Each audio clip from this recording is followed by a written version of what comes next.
रंग बिरंगी लाइटों से और लोगों से खचाखच भरा एक एरिया जहाँ पर हर किसी का चेहरा खुशी से झलक रहा था, भले ही वो खुशी झूठी क्यों ना हो। रात के तकरीबन 1 बजे जहाँ पूरा शहर गहरी नींद में सोया हुआ था, वहीं इस जगह पर दुनिया जहान की रौनक बिखरी हुई थी। लेकिन ये रौनक सिर्फ 4-5 घंटे की और थी।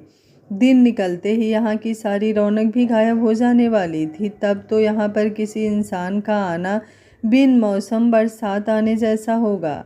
और कोई दिन में यहाँ आएगा भी क्यों, क्योंकि दिन में इज़्ज़तदार लोगों के लिए तो यहाँ आना किसी पाप की तरह है। लेकिन सूरज ढलते ही वो इज़्ज़तदार लोग शराफत का चोला छोड़कर यहाँ पर इज़्ज़त का सौदा करने आते हैं। दिन में जो लोग इस जगह को गंदी गंदी गालियाँ देते हैं, शाम होते ही वो लोग यहाँ अपने गंदे रंग दिखाने आ जाते हैं। दिन में लोग यहाँ की औरतों को गंदी गंदी गालियाँ देते हैं और रात को उन्हें ही अपनी भूख शांत करने के लिए इस्तेमाल करते हैं। अपनी जेब में से चंद रुपए निकाल कर किसी मजबूर की आबरू खरीद कर खुद को मर्द कहलाते हैं। और जब जब कोई रोकर उनके आगे खुद को छोड़ देने की भीख मांगता है या उनके दिए दर्द से कराता है, तो ये उसे अपनी मर्दांगी की चीज़ समझते हैं। बेशर्मी और हैवानियत से भरे लोग यहाँ पर सेठ और साहब कहलाते हैं। तो मासूम और मजबूर वेश्या, रेड लाइट एरिया, इसी नाम से इस जगह को पुकारा जाता है, जहाँ पर खरीदने वाला इज्जतदार और बेचने वाला बेशर्म कहलाता है। इज्जतदार मर्द पैसे देकर अपने लिए कुछ पलों का सुख खरीदते हैं, लेकिन ये कुछ पल किसी इंसान को कितना दर्द, कितनी तकलीफ़ देते हैं। उस हर एक पल में वो इंसान कितनी मौतें मरा होगा, ये उन्हें बिल्कुल महसूस नहीं होता। जब जब दर्द की चीखें इन सो कॉल्ड मर्दों के कानों में गूंजती है, तो इन्हें अपनी मर्दानगी पर गर्व महसूस होता है। अनगिनत कमरों को अपने अंदर समाए बाहर से एक महल जैसी दिखने वाली इमारत के बीचों बीच आंगन में एक लड़की दर्द से कराह रही थी। उसकी चीखें उस इमारत के हर एक कोने में गूंज रही थी। वो लड़की अपने हाथ जोड़े ज़मीन पर अधमरी हालत में बैठी थी और सामने वाले से बस खुद को जान से मार देने की भीख मांग रही थी। उसे इतना ज़्यादा दर्द दिया जा रहा था कि अब दर्द सहते सहते दर्द होना ही बंद हो रहा था। आंसू इतने ज़्यादा बह चुके थे कि अब आँखों ने भी और आंसू बहने से जवाब दे दिया था। एक लड़की दूर से दौड़ती हुई उस लड़की के पास आई और उसका चेहरा अपने हाथों में थामे हुए बोली, ए अति, प्लीज़ मान जाना, ये लोग तुझे कहीं भी नहीं जाने देंगे। क्यों इतना दर्द बर्दाश्त कर रही है? अगर इन लोगों की बात मान लेगी तो कम से कम जान तो बच जाएगी तेरी। मैं जानती हूँ इनकी बात मान लेने से भी दर्द होगा, लेकिन शायद हमारी किस्मत में लिखा ही सिर्फ दर्द है और इस दर्द को सहने के अलावा हमारे पास और कोई भी रास्ता नहीं। अति मात्र 17 साल की लड़की बेहद जख्मी हालत में ज़मीन पर पड़ी थी। उसने उस लड़की खुशबू की बात सुन आंखें खोलकर सामने की तरफ देखा, जहाँ पर एक औरत हाथों में चमड़े की बेल्ट लिए खड़ी थी और उसके साथ ही 2 लोग और खड़े थे, जिनके हाथों में भारी डंडे थे। क्या हुआ, थक गए क्या आप लोग? लेकिन मैं तो बिल्कुल नहीं थकी, वो धीरे धीरे अटक अटक कर उन लोगों को देखते हुए बोली। होठों के किनारे बिल्कुल फटे हुए थे, जिनमें से खून रिस रहा था और चेहरे को छोड़ जिस्म का हर एक अंग खरोचों और घावों से भरा हुआ था। उसकी बात सुन सामने खड़ी मोटी सी महिला, जिसका जिस्म पूरा गहनों से लदा हुआ था, उसने वो बेल्ट वहीं पर फेंकी और उस लड़की की तरफ बढ़कर उसके बाल नोच लिए। एक दर्द भरी सिसकी उस लड़की को हो रही तकलीफ़ को बयान कर गई। कितनी बेशर्म लड़की है तू, तुझे पीट पीट कर हम थक गए, लेकिन तू है कि मानने का नाम ही नहीं ले रही। खुद की आबरू बचाने वाले बेशर्म हो गए और उन्हें लूटने वाले इज्जतदार, अति ने उसकी आंखों में देखते हुए कहा। पूरा चेहरा दर्द से भरा हुआ था, लेकिन आंखों में अभी भी ना झुकने की जिद थी। वो औरत उसकी बात सुनकर व्यंग से मुस्कुराई और उसके बाल और भी ज़्यादा खींचते हुए बोली, बहुत ज़िद्दी है ना तू? कोई बात नहीं, तेरी ये जिद भी टूटेगी और तेरी इस इज्जत को भी मैं भरी महफिल में नीलाम करूँगी। देखते हैं तू और कितना खुद को बचा पाएगी। इतना कहकर ही उन्होंने उसे ज़ोर से धक्का दिया तो अति एक बार फिर से ज़मीन पर गिर गई। जश्न सिंह शेखावत, ये नाम सुनकर ही कालिंदी ने पलटकर पीछे देखा। जश्न सिंह शेखावत आ चुके हैं, पीछे खड़े एक लड़के ने कहा तो वो जल्दी से 2 लड़कों को अति की तरफ इशारा कर वहाँ से बाहर आने के लिए बढ़ गई।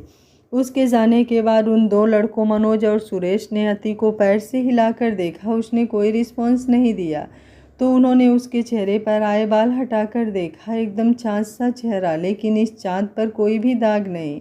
आंखें बंद किए वो बेहोश हो चुकी थी। उसे बेहोश देखकर उन दोनों ने एक एक हाथ उसका पकड़कर उसे घसीटना शुरू किया और अंदर कमरे की तरफ ले गए। आइए आइए जश्न जी, हमारी नगरी में आपका स्वागत है, कालिंदी ने उस कमरे में अंदर आते हुए कहा, जहाँ पर सामने सोफे पर एक तकरीबन 27-28 साल का लड़का बैठा हुआ था। उसकी बात सुनकर भी जश्न ने कोई जवाब नहीं दिया, बस एकदम गंभीर होकर बैठा रहा। उसके बैठने का सलीका, उसके चेहरे का रौब बता रहे थे कि शायद ही वो इंसान किसी से बात भी करता हो। लगता है आज भी आपका मूड ठीक नहीं है, लेकिन आप फिक्र मत कीजिए, आपके मूड को ठीक करने का सारा बंदोबस्त मैंने कर रखा है, कालिंदी बेशर्मी से मुस्कुराते हुए बोली। जा शेखर, इन्हें ऊपर 101 नंबर कमरे में ले जा, आज इनकी तबीयत और दिल दोनों खुश हो जाएगा, कालिंदी ने सामने खड़े अपने आदमी शेखर से कहा। तो जश्न सिंह शेखावत भी अपनी जगह से उठा। दोनों सीढ़ियां चढ़कर ऊपर की तरफ चले गए। शेखर ने जाकर 101 नंबर कमरे का दरवाज़ा खटखटाया तो दरवाज़ा खुलने पर सामने एक 21-22 साल की लड़की लाल रंग की साड़ी पहने खड़ी थी। चेहरे पर हल्का मेकअप और होठों पर एक मुस्कान सजाए उसने उनकी तरफ देखा, लेकिन जश्न सिंह शेखावत को देख उसकी मुस्कान लंबी हो गई। शेखर के जाने के बाद जश्न अंदर आया तो वो लड़की भी दरवाज़ा बंद कर उसके पीछे पीछे आ गई। जश्न के कमरे में आने के बाद उस लड़की शैली ने दरवाज़ा बंद किया और आकर बेड पर बैठ गई। जश्न भी आया और बैठकर उसके करीब आकर बैठ गया। खाना खा ले वरना भूखी मर जाएगी, अपनी जान बचानी है तो बाजी का कहना मान ले, वरना जान से तो जाएगी, लेकिन जो तड़प वो तुझे मौत से पहले देंगी, उसे बर्दाश्त करना तेरे लिए मुश्किल हो जाएगा, सुरेश ने अति को देखते हुए कहा, जो ज़मीन पर लेटी हुई थी। हाथों पैरों से सब जगह से खून बह रहा था, कपड़े जगह जगह से फट चुके थे और होठ प्यास के कारण सूख चुके थे, लेकिन उसे यहाँ का पानी पीना भी गंवारा नहीं था। जान जाती है तो जाए, लेकिन अपनी इज्जत पर दाग वो बिल्कुल भी नहीं लगने देगी। तभी उस कमरे में शेखर आया। उसने पहले एक नज़र अति को देखा और फिर सुरेश की तरफ देखते हुए बोला, अभी भी खाना नहीं खाया इसने, जैसे मर्जी कर, लेकिन इसके मुंह में खाना ठूस, कल से भूखी है ये, याद रहे इसे सिर्फ तड़पाना है लेकिन मरने नहीं देना। बाजी को सबसे प्यारा अपना धंधा है, धंधे में नुकसान उन्हें बिल्कुल भी बर्दाश्त नहीं। यार पता नहीं साली किस मिट्टी की बनी है, हर तरह से कोशिश कर ली लेकिन साली मान ही नहीं रही। मन तो करता है गला दबा दूँ इसका और सारा झंझट ही खत्म। साला कल से इसने जीना हराम कर रखा है, सुरेश झल्लाते हुए बोला। उसकी बात सुनकर शेखर आगे बढ़ा और खाने की प्लेट अपने हाथों में लेकर अति के पास नीचे ज़मीन पर पैरों के पास बैठ गया। खड़ा कर इसे, वो चिल्लाते हुए बोला। तो सुरेश ने जल्दी से अति को कंधों से खींचकर मुश्किल से बिठाया, लेकिन उसमें बैठने की भी हिम्मत नहीं थी। होती भी कैसे, कल से उसने पानी का एक घूंट भी नहीं पिया था। शेखर ने उसके गाल को 2-3 बार थपथपाया तो उसने अपनी आंखें खोली। देख, आखिरी बार कह रहा हूँ, चुपचाप अपने आप ही ये खाना खा ले, वरना अब तक तो तूने सिर्फ हमारी ज़बरदस्ती देखी है। हमारी हैवानियत देखेगी तो तेरी आत्मा भी कांप जाएगी और फिर ये खाना तुझे नसीब भी नहीं होगा, शेखर ने अपने दांत पीसते हुए कहा। तो अति के दर्द भरे चेहरे पर भी एक व्यंग भरी मुस्कुराहट आ गई और उसने उस खाने पर थूक दिया और बोली, ये खाना नहीं है, ये हराम का खाना है और इसे सिर्फ तुझ जैसे हरामी ही खा सकते हैं। उसकी इस हरकत पर शेखर गुस्से से कांप गया। उसने थाली एक तरफ फेंकी और अति के बाल खींचते हुए एक के बाद एक कई थप्पड़ उसने उसके चेहरे पर जड़ दिए। अति की दर्द भरी सिसकियां निकलती रही। छोड़ो शेखर भाई छोड़ो, जान चली जाएगी इसकी, और अगर इसे कुछ हुआ तो बाजी हमारी जान ले लेगी, सुरेश ने शेखर को अति से दूर करते हुए कहा। तो शेखर ने जोर से अति को धक्का दिया और वहां से खड़ा हो गया। मरने दे साली को, जब सारी रात यूं ही दर्द और भूख से तड़पती रहेगी तो अक्ल खुद ब खुद ठिकाने आ जाएगी, शेखर ने कहा और उस कमरे से बाहर आ गया। रात का अंधेरा खत्म हुआ तो सूरज की किरणों ने उस जगह पर रोशनी की चादर फैला दी। लेकिन बदला हुआ वक्त भी अति की किस्मत नहीं बदल पाया। पूरी रात दर्द से तड़पते रहने के बाद सुबह होते ही एक बार फिर उस पर यातनाएं शुरू कर दी गई। पहले उसे घाव दिया जाता और फिर उस घाव पर ही और घाव दिया जाता, लेकिन एक 17 साल की लड़की का जिस्म दर्द कहाँ तक बर्दाश्त करता। आखिर उन जालिमों की जीत हुई और अति दर्द से तड़पते हुए बेहोश हो गई। दर्द से कराहते हुए उसने अपनी आंखें बंद कर ली। वहीं दूसरी तरफ सैली ने अपनी आंखें खोली और खुद को देखा जैसे वो कल रात बेड पर बैठी थी। वो अभी भी उसी हालत में ही थी, लेकिन यूं ही बैठे बैठे नींद में उसने कब अपनी पीठ बेड से टिका ली उसे नहीं पता। याद करने पर उसे याद आया कि कैसे कल उसने अपने सीने से दुपट्टा गिराया और लैंप बंद किया, लेकिन अगले ही पल जश्न ने उठकर वो लैंप फिर से जला दिया और उसका दुपट्टा भी उसे उड़ा दिया। सैली उसे हैरानी से देखती रही, लेकिन जश्न ने ना ही उससे कुछ कहा और ना ही उसकी तरफ देखा। बस चुपचाप आकर उसकी गोद में अपना सिर रखकर लेट गया। कुछ वक्त तो सैली उसे देखती रही, लेकिन फिर नींद आंखों में अपना घर बसाने लगी तो उसकी आंखें खुद ब खुद बंद हो गई। अब सुबह जब उसने अपनी आंखें खोली तो जश्न अभी भी उसकी गोद में सिर रखकर लेटा हुआ था और कल रात की तरह आज भी उसकी आंखें खुली हुई थी। सैली ने आंखें बड़ी कर उसे देखा, क्योंकि उसकी नींद से भरी आंखें देखकर ऐसा लग रहा था जैसे पूरी रात उसने अपनी पलकें भी ना झपकाई हो। साहब, आपने तो कुछ किया ही नहीं, लेकिन अब तो आपको वक्त पूरा हो गया है, आपके सारे पैसे वेस्ट हो गए। खैर, अब आप कुछ करना चाहते हैं तो आपको बाजी को एक्स्ट्रा पैसे देने होंगे, बता रही हूँ, सैली ने कहा और उसका सिर अपनी गोद से हटाकर खड़ी हो गई। उसकी बात सुन जश्न ने एक पल के लिए अपनी आंखें बंद की और बेड पर से खड़ा हो गया। उसने अपनी जेब में से पैसे निकाले और बेड के साथ रखी टेबल पर रख दिए। उसे पैसे टेबल पर रखते देख सैली जल्दी से बोली, कल रात के पैसे आप पहले ही दे चुके हैं साहब, और अब अगर आपका मूड है तो पहले आपको ये पैसे बाजी को देने होंगे। लेकिन उसके कहते कहते ही जश्न पैसे रखकर दरवाजे की तरफ बढ़ गया था। खुशियों की तो अब मेरी ज़िंदगी में कोई जगह ही नहीं, बस सुकून तलाश रहा हूँ थोड़ा, पर शायद वो भी अब नहीं मेरे हिस्से में, जश्न ने बिना पलटे ही कहा और वहाँ से बाहर चला गया। सैली बस उसे जाते ही देखती रही। जश्न उस कोठे से बाहर निकलकर अपनी गाड़ी में बैठ गया, जहाँ उसका ड्राइवर पहले ही उसका इंतज़ार कर रहा था। सैली को तो उसकी बातें और उसका रवैया दोनों ही समझ नहीं आया था, इसलिए बिना उसकी तरफ ध्यान दिए वो तैयार होने लगी। यूँ तो दिन में वहाँ पर लोगों का आना जाना कम ही होता था, लेकिन बाजी का आर्डर था कि हर लड़की हर वक्त कस्टमर के लिए तैयार रहे। डॉक्टर ने अति को इंजेक्शन लगाया और ग्लूकोज की ड्रिप्स भी लगाई। इसे कुछ खिलाइए माई जी, वरना सिर्फ बेहोश ही नहीं मर भी जाएगी। और एक बात आपको बता दूं, इसके मरने से आपके धंधे को बहुत नुकसान होगा। शक्ल देखिए इसकी, कोई भी रईस ज़्यादा इसकी शक्ल पर अपनी दौलत को क्या जान भी वार दे। सोने की चिड़िया है ये आपके लिए, डॉक्टर ने बेशर्मी से हंसते हुए कालिंदी की तरफ देखकर कहा। उसकी बात सुन कालिंदी अपनी जगह से उठी और बोली, तू फिक्र मत कर डॉक्टर, इस कच्ची कली के पूरे 5 लाख दिए हैं मैंने, और जब तक इससे 50 लाख नहीं वसूल लेती तब तक इसे मरने भी नहीं दूंगी। ये बात तो पक्की है कि आज ये लड़की खाना खाए या ना खाए, लेकिन धंधे पर तो ज़रूर बैठेगी। और कालिंदी अपनी बातों की खरी है। जश्न जैसे ही अपने बंगले में दाखिल हुआ, एक एक कर नौकर बारी बारी से उसके सामने आने लगे। किसी के हाथों में चाय का कप था तो किसी के हाथों में कॉफ़ी, कोई नाश्ता लिए खड़ा था तो कोई उसकी पसंद की अलग अलग चीज़ें। लेकिन जश्न ने एक नज़र उठाकर किसी की तरफ देखा भी नहीं। वो सीधा अपने कमरे की तरफ बढ़ गया, लेकिन सीढ़ियों पर उसके कदम रुक गए, क्योंकि सीढ़ियों से 60-65 साल की एक महिला नीचे उतर रही थी। उस महिला के सामने आते ही जश्न ने झुककर उनके पैर छुए और फिर बिना कुछ कहे अपने कमरे की तरफ जाने लगा। लेकिन उस महिला ने उसे पीछे से रोका और बोली, आज भी रात बाहर बिता कर आए हो, कब तक चलेगा ये सब? ना दिन में घर आते हो ना रात में, पूरे 2 साल से देख रही हूँ तुम्हें, आखिर कब तक यूं ही अपनी ज़िंदगी काटते रहोगे?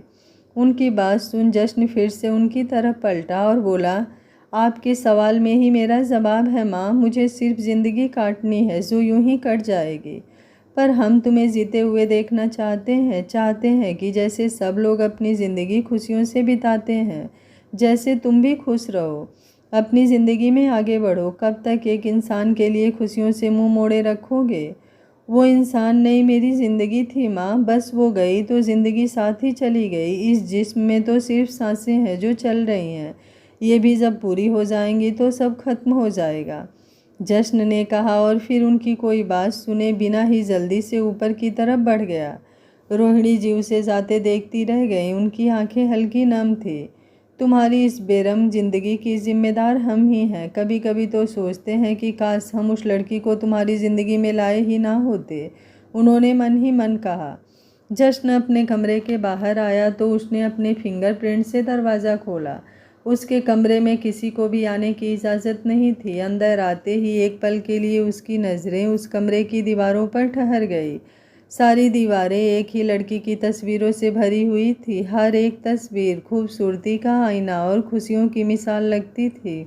उन तस्वीरों को कुछ पल देखने के बाद वो अलमारी से अपने कपड़े लेकर बाथरूम में चला गया। उसके घर आने की खबर सुनकर एक कमरे में आईने के सामने बैठी एक औरत खुद पर और भी ज़्यादा श्रृंगार करने लगी। मेकअप से पुता हुआ चेहरा और भारी गहने पहने वो बाहर आई। उसी वक्त जश्न तैयार होकर अपने कमरे से बाहर आकर सीढ़ियों से होते हुए नीचे आया। उसे देख उस औरत के चेहरे पर एक मुस्कुराहट तैर गई। वो जल्दी से आगे बढ़ी और उसका रास्ता रोककर खड़ी हो गई। कहाँ जा रहे हैं जेठ जी? ज़रा वक्त हमें भी दे दीजिए, हम भी आपका परिवार हैं, मनीषा ने अपने बालों को गोल गोल घुमाते हुए कहा।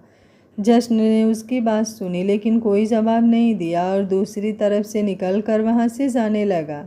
लेकिन मनीषा ने एक बार फिर से उसका रास्ता रोका और बोली, कम से कम 2 मिनट बैठकर हमसे बात ही कर लीजिए। हम तो सारा दिन आपका इंतज़ार करते रहते हैं कि कब आप घर आएंगे और मैं अपने दिल की बात आपसे कहूँगी। और आप हैं कि एक बार अपने मुँह से हमारा नाम तक नहीं लेते। तुम्हें जो भी बात करनी है मुझसे कर लो, पर अफसोस मेरे लिए तो तुम्हारे पास 1 मिनट का वक्त नहीं। एक और लड़के हर्ष ने वहां आकर कहा, जो तकरीबन 24-25 साल का था। उसे अचानक से वहां देखकर मनीषा एकदम से सकपका गई और हड़बड़ाते हुए बोली, वो मैं बस आप ही का इंतज़ार कर रही थी। आप आ गए जिम से, मैं अभी आपके लिए नाश्ता तैयार करवाती हूँ। इतना कहकर वो जल्दी से किचन की तरफ चली गई। भाई मनीषा की तरफ से मैं माफ़ी। हर्ष ने जश्न से कुछ कहना चाहा लेकिन जश्न ने एक नज़र उसे देखा और बोला, 10 बजे मेरी मीटिंग है और मुझे लेट होना बिल्कुल पसंद नहीं। इतना कहते ही वो वहाँ से चला गया। उसके गाड़ी में बैठते ही ड्राइवर ने गाड़ी से खावत एम्पायर की तरफ बढ़ा दी। उसके ऑफिस पहुँचते ही वहाँ पर हर एक शख्स को जैसे सांप सूंघ गया था। ना ही किसी की आवाज़ आ रही थी और ना ही वहाँ कोई हलचल हो रही थी। 12 मंजिले इस इमारत में ऐसा लग रहा था जैसे शायद ही कोई परिंदा भी वहाँ पर अपने पंख फड़फड़ाता हो। सुबह से दिन हुई, दिन से शाम और शाम से रात। हर कोई वहाँ पर इस तरह काम कर रहा था जैसे वो इंसान ना होकर काम करने वाली मशीन हो। लेकिन अगर इन मशीनों से गलती से भी कोई गलती हुई तो जश्न सिंह शेखावत इन मशीनों को अपनी कंपनी से क्या इस शहर से ही बाहर फेंक देगा। इस कंपनी में ही नहीं, पूरे मुंबई शहर में उसकी इजाज़त के बिना पत्ता तक नहीं हिलता था। एक बार फिर से रात में अपना अंधेरा फैलाया और तन्हाई जश्न को खाने लगी। घर जाने का उसका बिल्कुल भी मन नहीं था, इसलिए उसने ड्राइवर को इशारा किया तो ड्राइवर ने गाड़ी वापस से कोठे की तरफ बढ़ा दी। सर, आप हर रोज़ उस जगह पर क्यों जाते हैं? आप इज्जत वाले हैं, आपको वहाँ जाना शोभा नहीं देता, ड्राइवर ने डरते हुए कहा। लेकिन कहने के बाद उसने अपना चेहरा नीचे कर लिया। इज्जतदार वो नहीं होता जो वहाँ जाता है। अगर वो इतना ही इज्जतदार होता तो उसे दूसरों की इज्जत की ज़रूरत नहीं होती। वो बेचारी तो कुछ पैसों के लिए खुद को किसी और को सौंप देती है, लेकिन कुछ पैसे वालों को अपना सब कुछ देकर भी वो नहीं मिलता जिनकी उन्हें तलाश होती है। जश्न ने किसी सोच में डूबे हुए कहा। गाड़ी कोठे के बाहर पहुंच चुकी थी, इसलिए जश्न गाड़ी से बाहर आया और ड्राइवर को घर जाने के लिए कहा। लेकिन अपनी आदत के अनुसार ड्राइवर ने मना किया और चुपचाप गाड़ी में ही बैठ गया। ये ले, ये घुंघरू पहन ले, आज तुझे इन्हें पहन के ही नाचना है। जो तेरी सबसे ज़्यादा बोली लगाएगा, माई तेरी इनिंग की ओपनिंग उसी से ही करवाएगी, शैली ने बेशर्मी से हंसते हुए कहा और घुंघरू अति की तरफ फेंक दिए। अति ने बेबसी से एक नज़र घुघरू के जोड़े की तरफ देखा और फिर चुपचाप उनको उठाकर अपने पैरों में पहन लिया। आंखों से आंसू बह रहे थे जिन्हें अब उसका पोंछने का भी मन नहीं था। बाहर हाल में कई नामी गिनामी हस्तियां, बड़े सेठ और रईस लोग बैठे थे जिनकी आंखों को इंतजार था उस चिंगारी का जो उनके अंदर लगी आग को और भड़काकर शांत कर सके। उनके हाथों में महंगी दारू के जाम थे, होठों पर गंदी गालियां और आंखों में हवस। म्यूजिक बज रहे थे लेकिन उनके लिए ये महफिल अधूरी थी क्योंकि अभी कालिंदी की जिस खास पेशकश को वो लोग देखने आए थे वो यहाँ नहीं आई थी। जश्न सिंह शेखावत भी कोठे पर पहुँच चुका था लेकिन वो अंदर कमरे में बैठा था। अरे जश्न सिंह शेखावत जी, आप हमारी बात पर यकीन तो कीजिए, चलकर महफिल में अपने कदम तो रखिए। अगर आपके कदमों को वहाँ पर ठहरने के लिए मजबूर ना कर दिया तो हमारा नाम भी कालिंदी नहीं। अजी वो मज़ा देंगे आपको जो आपने कभी सोचा भी ना हो, कालिंदी ने बेशर्मी से मुस्कुरा कर कहा और पान अपने होठों के नीचे दबा लिया। जश्न कुछ कहता उससे पहले ही शेखर वहाँ आया और कालिंदी की तरफ देखते हुए बोला, माई वो लड़की अति तैयार है आने के लिए, आप इजाज़त दे तो महफिल शुरू करें। कालिंदी ने एक नज़र घूरकर उसे देखा और बोली, अति नहीं, आज से उस लड़की का नाम होगा कुसुम। कुसुम मतलब फूल, और आज से वो लड़की इस कोठे का सबसे हसीन फूल बनकर अपनी महक यहाँ बिखेरेगी। जाओ तुम ले आओ कुसुम को अंदर, तब तक हम जश्न जी के साथ वहाँ पर आते हैं। आखिर इन्हें भी तो दिखाएं कि क्या चीज़ ढूंढ कर लाए हैं हम इनके लिए, कालिंदी ने शेखर से कहा और फिर जश्न की तरफ देखकर मुस्कुराते हुए बोली, अजी ऐसा फूल लाए हैं जिसकी खुशबू आपको उसे खुद से अलग करने ही नहीं देगी और उसे मसलने के लिए आप हरदम बेताब रहेंगे। वो आगे भी कुछ कहती लेकिन उसकी बात सुनते सुनते ही जश्न अपनी जगह से उठकर अंदर हार में चल रही महफिल की तरफ बढ़ गया। कालिंदी ने हैरानी से उसे देखा और फिर मुस्कुराकर उसके पीछे पीछे चली आई। जश्न सिंह शेखावत उसके कोठे में चल रही महफिल की शोभा बढ़ाएगा, ये उसके लिए बहुत बड़ी बात थी। वो इस शहर का ही नहीं बल्कि पूरी दुनिया का बेताज बादशाह था और उसके तो कदम जहाँ भी जाते वो जगह सोना बन जाती। जश्न वहाँ आया तो वहाँ खड़ा ही रहा। उसके आते ही एक लड़की वहाँ आई जिसने पिंक कलर का लहंगा पहना था लेकिन उसके चेहरे को घूंघट ने ढका हुआ था। जश्न ने उस लड़की को देखा तो देखता ही रह गया। कालिंदी जो उसके पीछे ही खड़ी थी उसका हाथ पकड़कर वहाँ उसे बिछाए हुए गद्दों की तरफ ले गई। जश्न जिसकी नज़रें उस लड़की पर टिकी हुई थी वो भी बेख्याली में नीचे बैठ गया। उस लड़की पे सिर्फ उसकी ही नहीं वहाँ बैठे हर आदमी की नज़रें टिकी हुई थी जिन्होंने अपने हाथों में महंगी दारू के जाम पकड़ रखे थे और जिनकी नज़रों में इस वक्त सिर्फ हवस दिखाई दे रही थी। जाम हाथों से पिलाकर तुम्हें मदहोश कर दूंगी, गाना बजना शुरू हुआ और साथ ही उस लड़की के पैरों में पहने घुंघरू भी खनकाने शुरू हुए। जिसकी एक कदम चलने की भी हिम्मत नहीं थी वो अपने हाथों से अदाएं बिखेरती हुई गोल गोल घूम रही थी। वहाँ बैठा हर आदमी जो खुद को बाहरी दुनिया में नेक, इज्जतदार, नरम दिल इंसान कहलाता है, यहाँ बेशर्मी का चोला पहन उस मजबूर के थिरकते हुए कदमों के साथ थिरकते हुए जिस्म को अपनी आंखों से ही नोच रहा था। वो सब बैठे बैठे अपनी आंखों से ही उसकी आबरू को लूट रहे थे। उनमें से एक आदमी बेशर्मी से नशे में टुन अपनी जगह से उठा और अति की तरफ बढ़ गया।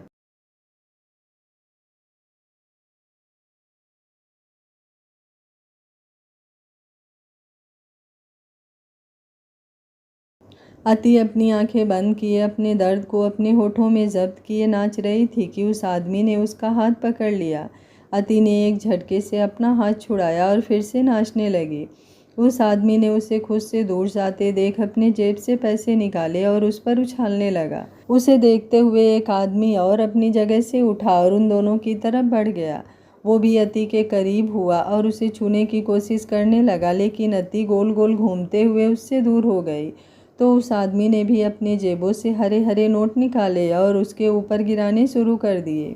एक और आदमी अपनी जगह से उठा और नशे में लड़खड़ाता हुआ अति के पास पहुंचकर उसके घूंघट को उठाने की कोशिश करने लगा लेकिन हर बार अति उससे दूर हो जाती। उस पर इस तरह सब तरफ से पैसे गिरते देख कालिंदी के चेहरे पर बेशर्मी सी मुस्कुराहट और भी ज़्यादा बढ़ गई।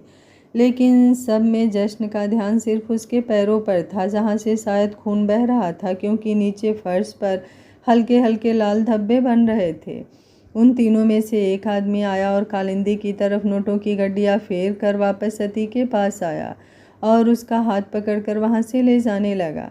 एक और आदमी कालिंदी के पास आया और उसने पहले वाले आदमी से भी ज़्यादा रकम कालिंदी को दी और जाकर अति का दूसरा हाथ भी पकड़ लिया।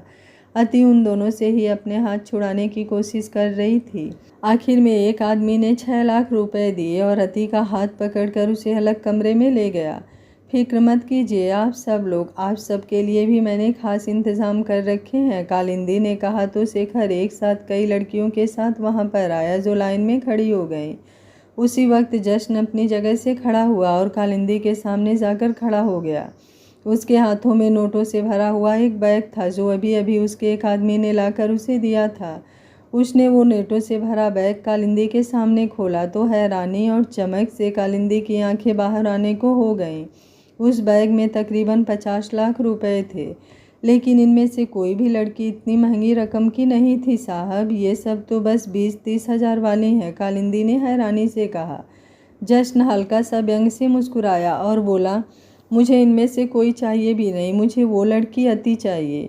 कालिंदी हैरानी से उसे देखती रही। वहीं दूसरी तरफ वो आदमी जो 6 लाख रुपए देकर अति को कमरे में लाया था, उसने कमरे में आते ही अति को बिस्तर पर पटक दिया और उसकी तरफ बढ़ने लगा। ये सब बातें सुनकर अति की सिसकियाँ निकल रही थी। उसके आंसू उसके गालों को भिगो रहे थे। पूरे बदन में दर्द हो रहा था, लेकिन अब आत्मा भी छलनी होने जा रही थी। लाश और उसमें सिर्फ यही फ़र्क था कि लाशों के आंसू नहीं बहते और उन्हें कोई दर्द महसूस नहीं होता, पर लाशों की तरह उसकी अंतरात्मा मर चुकी थी। उसका जिस्म बस एक मांस का टुकड़ा बन चुका था जिसे कोई भी नोच सके, कोई भी खाकर खुद को संतुष्ट कर सके। वो आज इंसान से सिर्फ एक चीज़ बनकर रह गई थी जिसे इस्तेमाल करने वाला जब तक मन आए तब तक इस्तेमाल करे और जब मन भर जाए तो फेंक दे। पर साहब, उस लड़की की बोली लग चुकी है और पहले ही एक आदमी उसे 6 लाख में एक रात के लिए खरीद चुका है। आप सुबह तक का इंतज़ार कीजिए, तब उस लड़की को मैं एक दिन के लिए क्या, पूरे 5 दिनों के लिए आपको सौंप दूंगी, लेकिन फ़िलहाल इनमें से कोई पसंद कर लीजिए। जश्न ने उसकी बात तो सुनी, लेकिन उन लड़कियों की तरफ एक नज़र भी नहीं देखा और अपनी जेब में हाथ डाल पूरे एटीट्यूड के साथ बोला, अगर वो लड़की मुझे नहीं मिली तो तुम्हें नर्क की सैर कराने की जिम्मेदारी मेरी। उसकी बात सुनकर ही कालिंदी के हाथ पैर कांपने लगे थे। सामने खड़े जिस शख्स ने उसे धमकी दी थी, उसकी एक आवाज़ पर ही ना जाने कितने लोगों का नामो निशान तक मिट चुका था, तो उससे वो कैसे दुश्मनी मोल ले सकती थी। उसके कोठे का वसूल था कि आज तक एक बार जिस लड़की को बुक कर लिया गया उसकी बुकिंग कभी कैंसिल नहीं होती थी, लेकिन आज जश्न के लिए उसे अपना वसूल भी बदलना पड़ रहा था। कालिंदी के पास कोठा चलाने का लाइसेंस था, लेकिन ऐसे हजारों लाइसेंस जश्न अपनी जूती के नोक के नीचे रखता है, ये बात भी वो अच्छे से जानती थी। ऐसा भी क्या उस लड़की में है साहब जो आप उसके दीवाने हुए जा रहे हैं? यहाँ एक से बढ़कर एक है, आप बस हुक्म कीजिए। कालिंदी ने फिर से उसे मनाने के लिए कहा, लेकिन इस बार जश्न ने उसे घूर कर देखा और अपनी मुट्ठियाँ कस ली, जिस पर शेखर जल्दी से कालिंदी के पास आया और उसके कान में कुछ बोला। माई जी, ज़्यादा वक्त मत लगाइए, इसने मुट्ठी कस ली, मतलब इसका सब्र और गुस्सा दोनों ही हदें तोड़ रहा है। इससे पहले ये आंधी लाए, इसके अंदर के तूफान को शांत कर दीजिए। वो भद्दी सी शक्ल वाला आदमी अपनी शर्ट उतारे अति के ऊपर झुका हुआ था और अति पीछे की तरफ खिसक रही थी। प्लीज़ मुझे छोड़ दीजिए, मैं आपके आगे हाथ जोड़ती हूँ, वो रोते हुए बोल रही थी। उसका घूंघट अभी भी उसके चेहरे पर था, लेकिन उस आदमी की नज़रें तो कहीं और ही थी। बड़े नखरे हैं तेरे तो, लगता है कोई हूर की परी है तू, दिखा तेरी शक्ल तो दिखा। कहता हुआ उसने उसके घूंघट को हाथ लगाया। तभी उस कमरे का दरवाज़ा टूटा और उस आदमी ने घूंघट को छोड़ पलटकर पीछे देखा तो जश्न सिंह शेखावत दरवाजे पर खड़ा था। उस आदमी ने पहले तो महफिल पर ध्यान ही नहीं दिया था कि वहाँ पर कौन कौन है, उसकी नज़रें तो सिर्फ अति पर थी। जश्न सिंह शेखावत को यहाँ देखकर तो वो भी हैरान था। वो भी इस शहर का नामी गिनामी बिजनेसमैन था, लेकिन जश्न सिंह शेखावत की तो जूती के बराबर भी नहीं था। अति की बढ़ती हुई सांसें एक पल के लिए तो शांत हो गई, पर वो खुद हैरान था कि ऐसे इस तरह से दरवाज़ा तोड़कर कौन आया। बाहर निकल यहाँ से, जश्न ने धीमे पर रोबदार आवाज़ में कहा। वो आदमी नवीन जोशी भले ही उसकी हैसियत के बराबर नहीं था, लेकिन फिर भी उसके सामने पूरी अकड़ से खड़े होते हुए बोला, आज रात के लिए ख़रीदा है मैंने इसे, पूरे 6 लाख दिए हैं, इसलिए आज की रात इसके साथ मैं ही बिता। एक झन्नातेदार थप्पड़ ने उसका पूरा जबड़ा ही हिला दिया था। आगे के शब्द कहाँ गायब हुए उसे खुद नहीं पता। जश्न ने अपने पीछे खड़े एक आदमी को इशारा किया तो वो आदमी खींचते हुए नवीन जोशी को वहाँ से बाहर ले गया। तब तक थप्पड़ की आवाज़ सुनकर कालिंदी और शेखर भी वहाँ पर आ गए थे। नवीन जोशी का सूजा हुआ और लाल चेहरा ही थप्पड़ की आवाज़ के पीछे की कहानी बता रहे थे। अच्छा नहीं किया तुमने कालिंदी, वो लड़की आज रात के लिए मेरी थी, उसे मैंने खरीदा था, नवीन जोशी गुस्से से बोला। लेकिन कालिंदी बस सिर झुकाए उसकी बात सुनकर रह गई।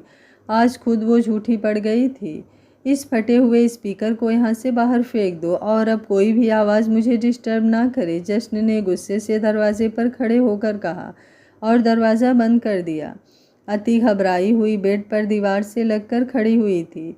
मेरे पास पैसे नहीं है जो मैं आपको वापस देकर अपनी कीमत चुका दूं, लेकिन प्लीज़ मेरा यकीन कीजिए, मैं आपके पैसे लौटा दूंगी।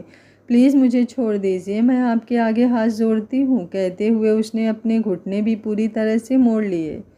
तुम्हें चोट लगी है ना, तो दर्द हो रहा होगा, उसकी बातों को अनसुना कर जश्न ने कहा तो अति ने घूंघट से ही नामे सिर हिला दिया। जश्न उसकी तरफ बढ़ा, लेकिन वो खुद में ही सिमटे जा रही थी। प्लीज़ दूर रहो मुझसे, प्लीज़ मुझे मत छूना, कहते हुए अति ने एक बार फिर से उसके आगे हाथ जोड़ लिए। लेकिन जश्न उसकी तरफ बढ़ रहा था। अति उसे अपने पास आते देख एकदम से खड़ी होने लगी, लेकिन तभी एक आह की आवाज़ के साथ वो नीचे बैठ गई। उसके पैरों का दर्द उसे उठने की इजाज़त भी नहीं दे रहे थे। अति जश्न को खुद से दूर रहने को कह रही थी, लेकिन वो उसके करीब बढ़ रहा था। उसे अपने करीब महसूस कर अति की आंखों से आंसू बहने तेज हो गए। डरते हुए अपनी किस्मत के आगे घुटने टेक उसने अपनी आंखें बंद कर ली। तभी उसे उसके पैरों पर किसी की ठंडी उंगलियों का स्पर्श महसूस हुआ। जब चोट लगी हो तो दर्द रोकने के लिए मरहम लगाई जाती है, कहते हुए जश्न ने उसके पैरों को अपने हाथों में लेकर उस पर दवाई लगानी शुरू कर दी। पैरों पर लाल लाल बहुत सारे निशान थे और कई छाले भी पड़े हुए थे जिसमें से खून रिस रहा था। अति जब से यहाँ पर आई थी उसने अपने जिस्म पर सिर्फ घाव ही घाव पाए थे। आज उसके घावों पर मरहम पहली बार लगाई जा रही थी। जश्न उसके दोनों पैरों को अपने हाथों में लेकर बेड पर बैठ गया था और धीरे धीरे दवाई लगा रहा था। दवाई लगाने के बाद उसने उसके पैरों को सीधा कर दिया। अति तो अपनी जगह पर बैठी सुन्न हुई उसे देखती रह गई। अभी उसने अपना घूंघट तक नहीं उठाया था। दवाई लगाने के बाद जैसे ही जश्न अपने हाथ धोने वॉशरूम की तरफ चला गया तो अति एक बार फिर से डर से कांपने लगी। अब जश्न उसके साथ क्या करेगा, ये सोच सोच कर ही उसका दिल कांप रहा था। पल पल उसकी सांस सूख रही थी और आंखें सिर्फ आंसू बहा रही थी। जश्न बाथरूम से बाहर आया तो अति एक बार फिर से अपनी जगह पर अंदर ही अंदर सिमटने लगी। वो अपनी जगह से खड़ी होती या कुछ कहती उससे पहले ही जश्न उसके करीब आया और उसकी गोद में सिर रखकर लेट गया। जहाँ जश्न ने अपना सिर रखा था वहाँ उसे भयंकर दर्द उठा। सिर्फ वही नहीं, उसका पूरा जिस्म दर्द से कराह रहा था, लेकिन उसने सिसकी भी नहीं भरी और दर्द को अपने होठों के अंदर ही जब्त कर लिया। तो आंसू की एक बूंद एकदम से उसकी गोद में बैठे जश्न के गाल पर गिरी। जश्न ने जब से उसकी गोद में सिर रखा था तब से उसकी आंखें बंद थी, लेकिन अचानक से गाल पर एक बूंद आंसू गिरने पर उसने अपनी आंखें खोली तो घूंघट में से अति का चेहरा हल्का हल्का दिखा और उसकी ठोड़ी पर रुके हुए आंसू भी। अति ने अपने आंसू साफ किए और हैरानी से जश्न को देखती रही। उसने अपने हाथ अपने सीने पर रख लिए थे। उसे लगा कि शायद वो उससे ज़बरदस्ती करेगा, लेकिन वो यूं ही लेटा रहा। जश्न उसे यूं देखकर एक बार फिर से उठा और कमरे में कुछ ढूंढने लगा। अति उसके उठने से एक बार फिर डर गई। उसकी हर एक सांस डर और घबराहट में लिपटी हुई थी। कुछ पल बाद जश्न फिर से वापस उसकी तरफ आया तो उसके हाथ में एक तौलिया था। उसने वो तौलिया उसके ऊपर अच्छे से लपेटा ताकि उसका सीना ढक जाए और फिर से उसकी गोद में सिर रखकर लेट गया। अति को तो समझ ये नहीं आ रहा था कि जश्न कर क्या रहा है। एक पल के लिए वो राहत की सांस लेती तो दूसरे ही पल डर जाती। थोड़े दिन पहले उसे अपनी किस्मत पर नाज था, लेकिन आज उसे अपनी किस्मत पर रोना आ रहा था। उसकी आंखों के आगे अतीत का एक एक पल घूम रहा था। ऐसे ही सोचते सोचते कब उसकी आंखें नींद से बोझल हो गई, उसे पता ही नहीं चला। दर्द और थकावट इतनी ज़्यादा थी कि वो लेटी तक नहीं और यूं ही बैठे बैठे सो गई। उसके सोने के बाद जश्न ने अपनी आंखें खोली और उसकी गोद से अपना सिर हटा लिया। सुबह हुई तो एक बार फिर दर्द से कराहते हुए अति ने अपनी आंखें खोली। वो हैरान रह गई जब उसने अपने सिर को जश्न की गोद में पाया। वो एकदम से उठकर बैठ गई। उसका घूंघट भी हट चुका था। उसने जश्न की तरफ देखा। थोड़ी थोड़ी लंबी मूछें जिन्हें ताव देकर किनारों से गोल किया हुआ था, घनी पलकें थी, होठ हल्के गुलाबी और थोड़े पतले, रंग गेहुआ और बदन एकदम कसा हुआ। एक कान में डायमंड स्टड पहना हुआ था। अति ने जल्दी से अपने चेहरे को घूंघट से ढका और दरवाज़ा खोलकर बाहर आ गई। ऐसा क्या जादू किया है उस चिड़िया ने उस जस्टिस शेखावत पर कि एक रात के लिए उसने उसके 50 लाख रुपए दे दिए। बाहर निकल कर दूसरे कमरे में जाते जाते उसने कालिंदी की बात सुनी जो शेखर से बात कर रही थी। उसकी बात सुनकर उसे हैरानी भी हुई और परेशानी भी। आखिर उस आदमी ने उसके लिए इतने पैसे क्यों दिए और इतने पैसे देने के बावजूद भी उसने उसके साथ कुछ नहीं किया। पर क्यों? सोचते सोचते वो उस कमरे में पहुंच गई थी जहां पर खुशबू बैठी थी। उसे वहां पर आते देखी खुशबू अपनी जगह से उठी और उसके गले लग गई। पूरी रात से वो उसके लिए परेशान थी। दर्द हो रहा होगा ना? तू फिक्र मत कर, सब ठीक हो जाएगा। धीरे धीरे इस दर्द को बर्दाश्त करने की आदत हो जाएगी, खुशबू ने उससे अलग होकर कहा। लेकिन अति चुप ही रही। उसे खुद ही नहीं समझ आ रहा था कि उसके साथ हो क्या रहा है। उसके जाने के बाद जश्न की भी आंख खुली। अपनी खाली गोद को देखकर उसे समझ आ गया कि अति वहां से जा चुकी है। रात को उसके सोने के बाद उसने उसे अच्छे से लिटा कर उसका सिर अपनी गोद में रखा और पूरी रात सहलाता रहा। उसके बदन पर तो वो हाथ नहीं लगा सकता था, लेकिन कम से कम उसे एक अच्छी नींद सोने में तो मदद कर ही सकता था। आज कई दिन बाद जश्न भी थोड़ी देर के लिए सोया था। उसने अपना फ़ोन उठाया और एक फ़ोन मिलाकर कुछ देर बात की और फिर उस कमरे से निकलकर कालिंदी से मिलने के लिए उसकी जगह पर आया। कालिंदी ने उसे अपने पास आते देख मुस्कुराई और बेशर्मी से बोली, बड़ा खिला खिला चेहरा लग रहा है जनाब आपका। जश्न ने उसकी बात एक कान से सुनी और दूसरे कान से बाहर निकाल दिया और उसके सामने रखी चेयर पर बैठकर बोला, उस लड़की को बुलाइए, बाहर गाड़ी में ड्राइवर हम दोनों का इंतजार कर रहा है। उसकी बात सुनकर पहले तो कालिंदी को अपने कानों पर विश्वास ही नहीं हुआ कि उसने क्या सुना। उसने चौंकते हुए जश्न की तरफ देखा और बोली, क्या कहा आपने?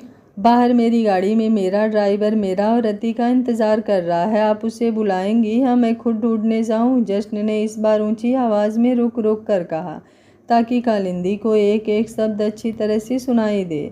शेखावत साहब, आप शायद भूल रहे हैं कि सौदा सिर्फ एक रात का हुआ था, उम्र भर का नहीं। वो लड़की इस कोठे की होने वाली शान है।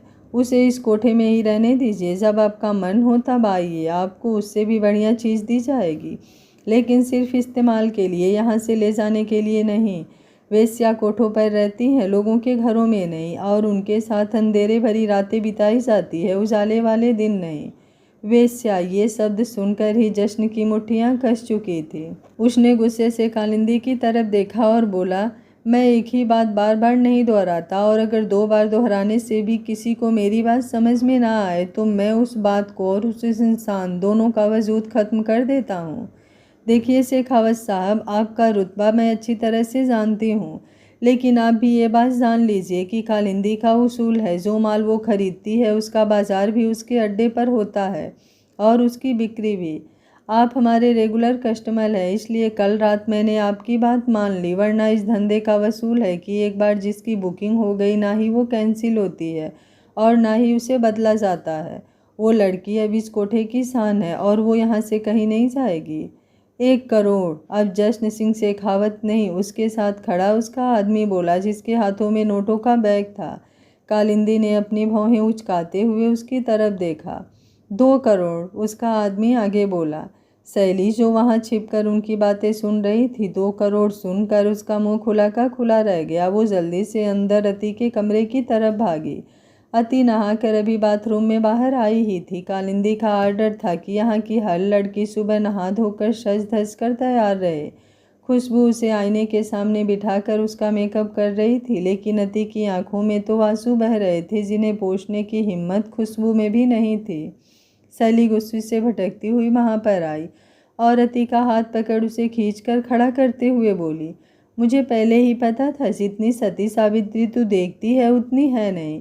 कितनी छुपी रुस्तम और चालबाज निकली तू। एक ही दिन में इतने बड़े कस्टमर पर हाथ साफ कर गई कि अब उसे तेरे अलावा कोई और चाहिए ही नहीं। जुबान संभाल कर बात करो वरना मुंह तोड़ दूंगी। अति ने अपना हाथ छुड़वाते हुए उससे कहा। अगर उस जश्न सिंह शेखावत ने यहाँ आना छोड़ दिया तो सबसे पहले तो माई ही तेरा मुंह तोड़ देंगे। साला उसने हाथ तक नहीं लगाया मुझे और तेरे ऊपर ऐसा दीवाना हुआ कि तुझे 2 करोड़ में भी खरीदने को तैयार है। सैली ने गुस्से में कहा, लेकिन उसकी बातें अति और खुशबू दोनों को हैरान कर रही थी। मुझे ना यहाँ रहना है और ना ही किसी और के पास जाना है। मुझे सिर्फ यहाँ से बाहर जाना है जहाँ तुम जैसे हैवान नहीं अच्छे इंसान रहते हैं, अति ने कहा और उसे धक्का देकर वहाँ से बाहर आ गई। 5 करोड़ सुनकर जहाँ माई की सांसें थम गई वहाँ अति के कदम भी रुक गए जो वहीं से गुजर रही थी। रुकिए शेखावत साहब रुकिए। कालिंदी अपना हाथ दिखाकर उसे रोकते हुए बोली, आखिर ऐसा क्या है उस लड़की में जो आप इतनी ज़्यादा रकम देकर उसे खरीद रहे हैं। जहाँ तक मैं जानती हूँ यहाँ की एक भी लड़की को आपने कभी दोबारा अपने लिए बुक नहीं किया, तो उसके साथ ज़िंदगी गुजारने का इरादा तो आपका होगा नहीं। और इतने बड़े बिजनेसमैन होकर आप घाटे का सौदा भी नहीं करेंगे, तो साफ साफ बताइए बाहर कितने में बेचने का इरादा है उसे, और कौन से देश में बेच रहे हैं आप उसे। कहीं फिल्मों में। उनकी घटिया बातें सुनकर अति से अब और देर वहाँ नहीं रुका गया और वो दौड़कर छत की तरफ चली गई। अगर आपका इरादा ऐसा है तो भूल जाइए, क्योंकि कालिंदी उसे इस कोठे से अब कहीं नहीं जाने देगी। कालिंदी ने अपनी आगे की बात कही। जश्न अपनी जगह से उठा और चेहरे पर एक रहस्यमयी मुस्कान लिए कालिंदी को देखकर पलट गया। अब क्या हुआ शेखावत साहब, इतनी जल्दी हार मान गए? कालिंदी ने विजयी मुस्कुराहट के साथ कहा। जश्न सिंह शेखावत को हराने के लिए तुम्हें तो क्या तुम्हारे बाप को भी 1000 जन्म लेने पड़ेंगे। जश्न ने बिना पलटे ही मुस्कुराकर कहा और अगले ही पल उसके चेहरे की मुस्कुराहट लंबी हो गई।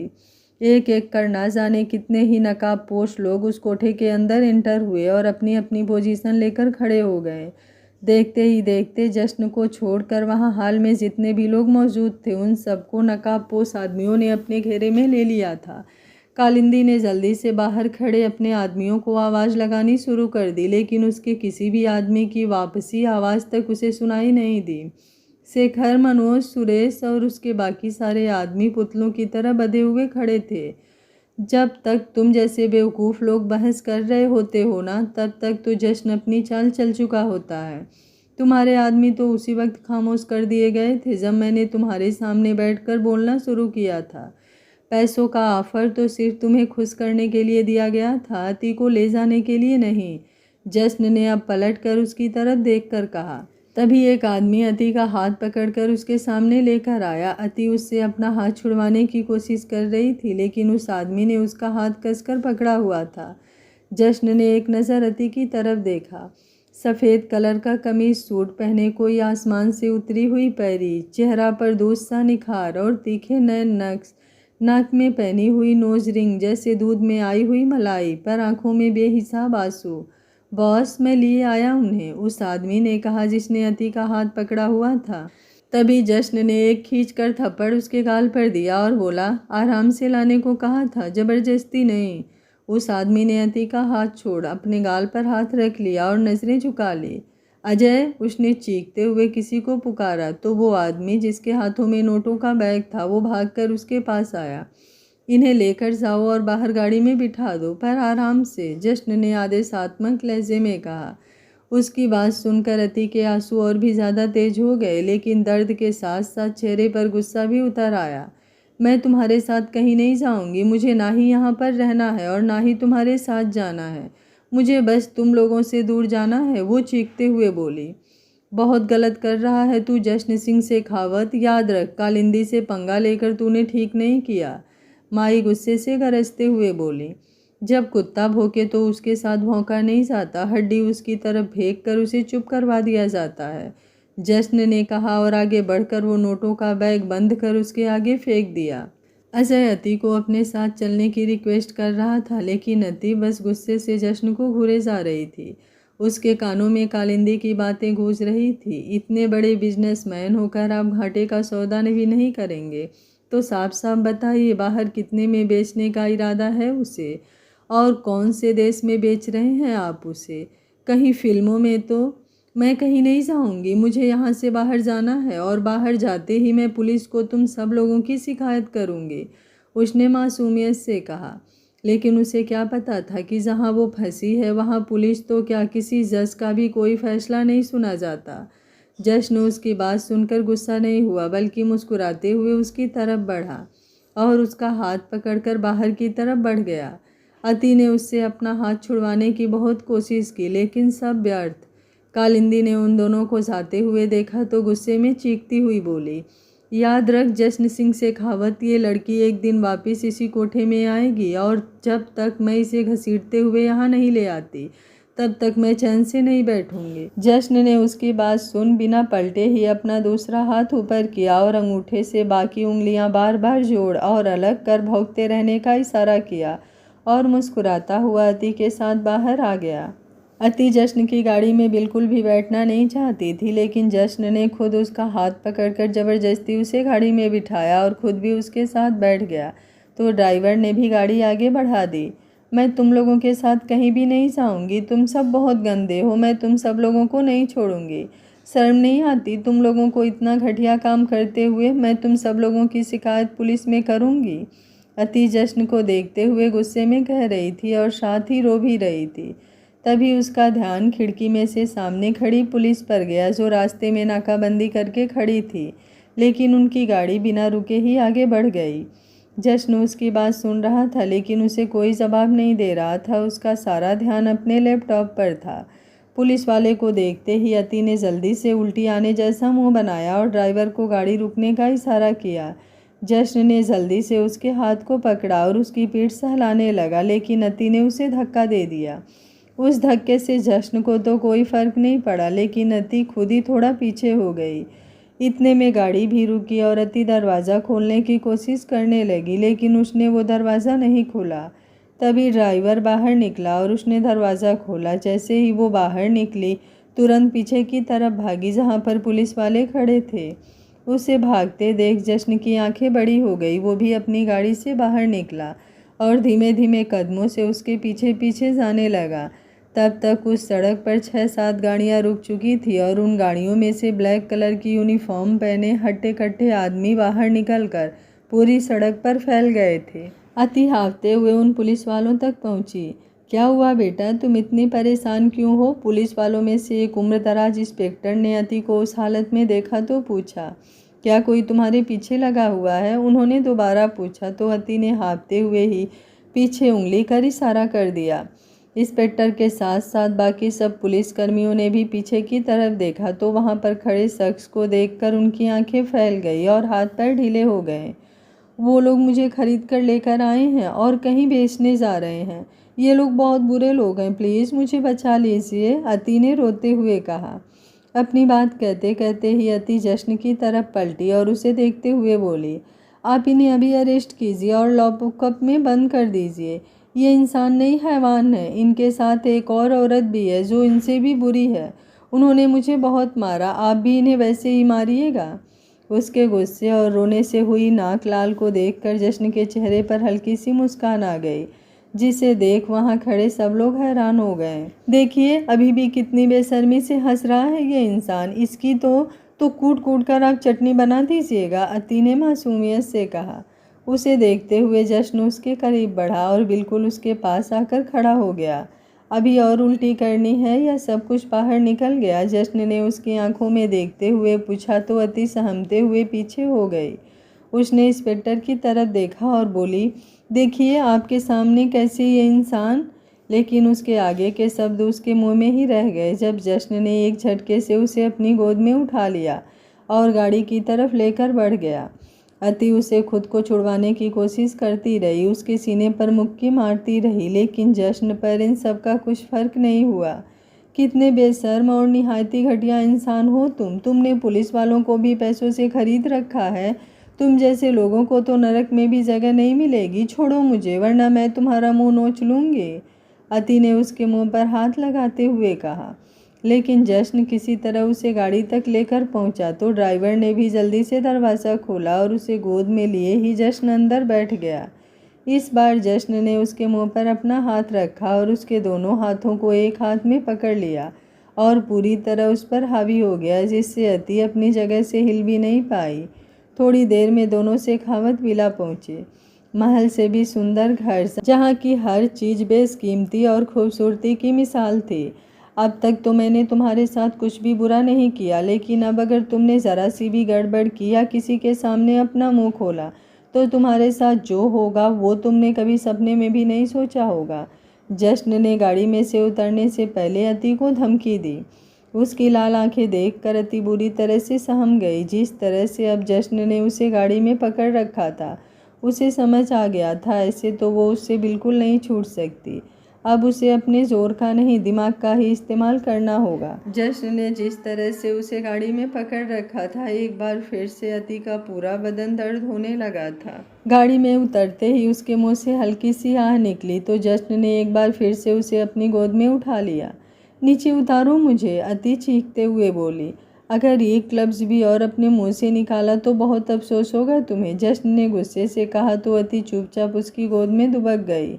जैसे ही जश्न अति को अपनी गोद में उठाए घर में दाखिल हुआ, घर के अंदर सोफे पर बैठे सभी शख्स की नज़र उनकी ओर घूम गई।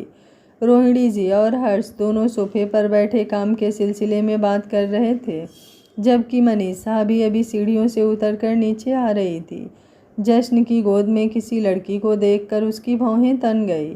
जश्न और अति को देखकर रोहिणी जी जल्दी से उनकी तरफ आई और उन दोनों को देखते हुए बोली, कहाँ थे तुम और ये लड़की कौन है?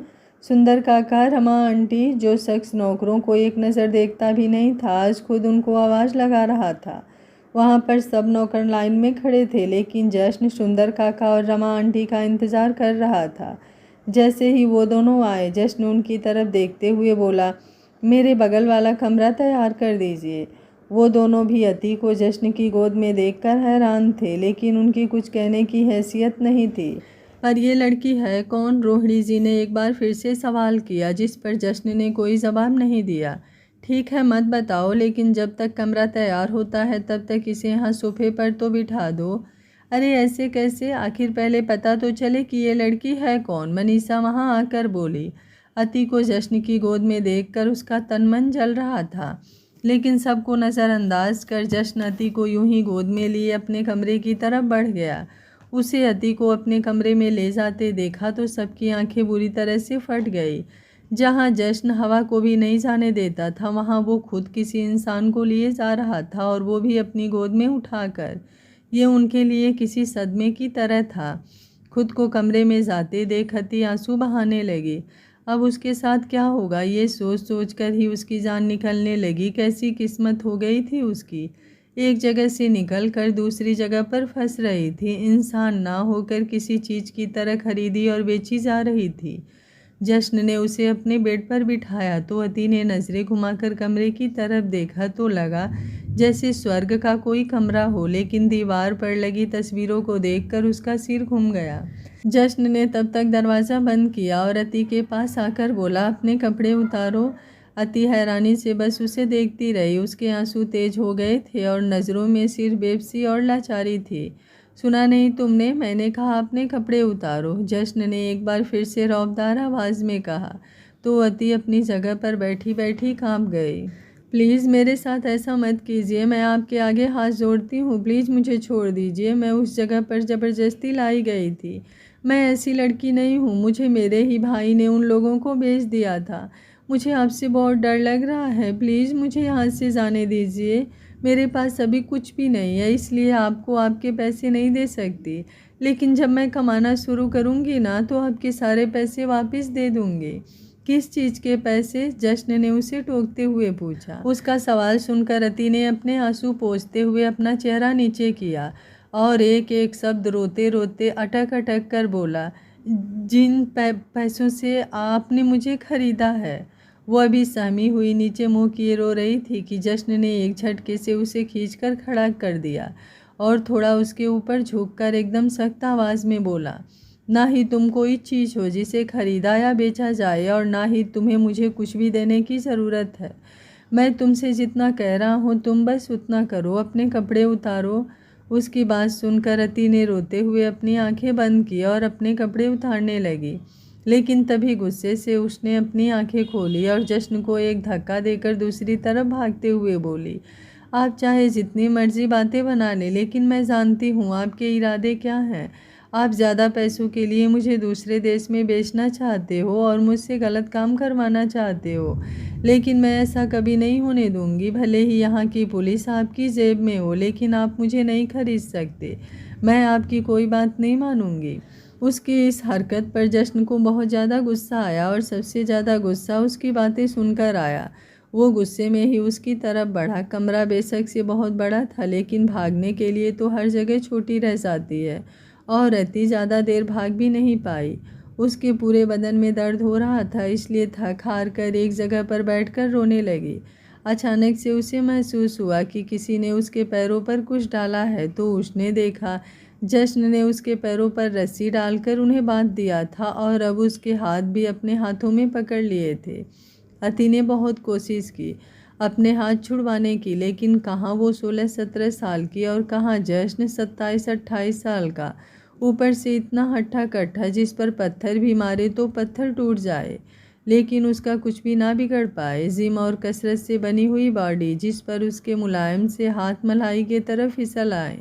उसे हाथ पैर रस्सी से बांधने के बाद जश्न ने उसे उठाया और वापस बेड पर ले आया। अब उसने मुझसे एक शब्द भी नहीं कहा, बस गुस्से से अति को घूरता रहा। अति गुस्से और नफरत से उसे घूर रही थी और साथ ही साथ उसके आंसू भी बह रहे थे। उसके दिमाग में बस यही चल रहा था कि काश इस पल से पहले वो मर जाती। जैसे ही जश्न उसके करीब होकर उसके कपड़े हटाने लगा, उसने अपनी आंखें बंद कर ली। जश्न ने धीरे धीरे उसके सारे कपड़े हटाए और कपड़े हटते ही अति को ऐसा महसूस हुआ जैसे कोई ठंडा ठंडा उस पर कुछ लगा रहा हो। उसने हैरानी से अपनी आंखें खोली तो जश्न को देखकर उसकी आंखें बड़ी हो गई। उसने खुद की आंखों पर एक काली पट्टी बांध रखी थी और उसके हाथों में एक दवाई की ट्यूब थी, जिसमें से दवाई निकाल निकाल कर वो अति के जिस्म पर लगा रहा था। लेकिन सबसे ज़्यादा हैरानी अति को इस चीज़ की हो रही थी कि वो दवाई उस जगह पर ही लगा रहा था जहाँ पर अति को सबसे ज़्यादा दर्द हो रहा था और जहाँ पर उन दरिंदों ने उसे सबसे ज़्यादा मारा था। पलट कर लेट जाओ, कमर पर दवाई लगानी है, जश्न ने कहा तो अति एकदम से कांप गई। वो बिना एक पल गवाए पेट के बल लेट गई। जश्न ने उसके कपड़े निकाले ज़रूर थे, लेकिन उतने ही जितने दवाई लगाने के लिए ज़रूरी थे। दवाई लगाने के बाद बिना आंखों से पट्टी हटाए ही उसने अति पर कंबल उड़ा दिया। अति ने भी जल्दी से कंबल अपने मुंह तक लपेट लिया तो जश्न ने अपनी आंखों से पट्टी हटा दी। उसी वक्त किसी ने दरवाज़ा नॉक किया। जश्न ने जाकर दरवाज़ा खोला तो रमा आंटी थी, जिनके हाथ में नाश्ते की एक ट्रे थी। जश्न ने दरवाजे पर ही वो ट्रे ली और दरवाज़ा फिर से बंद कर दिया। उसने वो नाश्ते से भरी ट्रे बेड के पास टेबल पर ही रखी और अति को खाने को बोलकर कमरे से बाहर आ गया। उसके कमरे पर लॉक सिस्टम ऐसा था कि बाहर से वो कमरा सिर्फ उसके फिंगरप्रिंट से खुलता था और या फिर अंदर से उसे कोई खोल सकता था, लेकिन बाहर से कोई भी और आदमी उस दरवाजे को नहीं खोल सकता था। उसके जाने के बाद अति ने जल्दी से नाश्ता किया, क्योंकि कल रात से ही उसने कुछ नहीं खाया था और चूहे उसके पेट में भाग दौड़ मचा रहे थे। सब कुछ एक तरफ, लेकिन भूख एक तरफ। उसे जश्न समझ में नहीं आ रहा था कि आखिर वो चाहता क्या है। एक तरफ वो उसे सही लग रहा था तो दूसरी तरफ उसकी हरकतें और उसकी बातें उसे असमंजस में डाल रही थी। जैसे वो उसे यहाँ लेकर आया और उसकी केयर कर रहा था, वैसे तो वो उसे सही लग रहा था, लेकिन कालिंदी ने उसके बारे में जो बातें कही थी वो भी बार बार उसके कानों में गूंज रही थी। उसने सोच लिया था जो भी हो वो जितना जल्दी हो सके यहाँ से भाग जाएगी, बाहर जाकर अकेली रह लेगी और छोटी मोटी जॉब कर लेगी, लेकिन अब ना ही अपने भाई के पास वापस जाएगी और ना ही किसी और को अपना फ़ायदा उठाने देगी। किसी की तरफ नज़र उठाकर नहीं देखने वाला जश्न आखिर अति को अपने घर पर क्यों ले आया है? क्या अति एक नर्क से निकलकर दूसरी जगह फंस गई है या फिर उसकी ज़िंदगी में सब कुछ बदलने वाला है? आगे क्या होगा इस कहानी में जानने के लिए देखते रहिए कहानी का अगला भाग। और कहानी का पहला पार्ट आपको कैसा लगा आप कमेंट बॉक्स में अपनी राय ज़रूर दीजिएगा। वीडियो पसंद आ रहा है तो लाइक शेयर एंड चैनल को सब्सक्राइब कर लीजिएगा। Thank you for watching. मिलते हैं कहानी के अगले भाग में।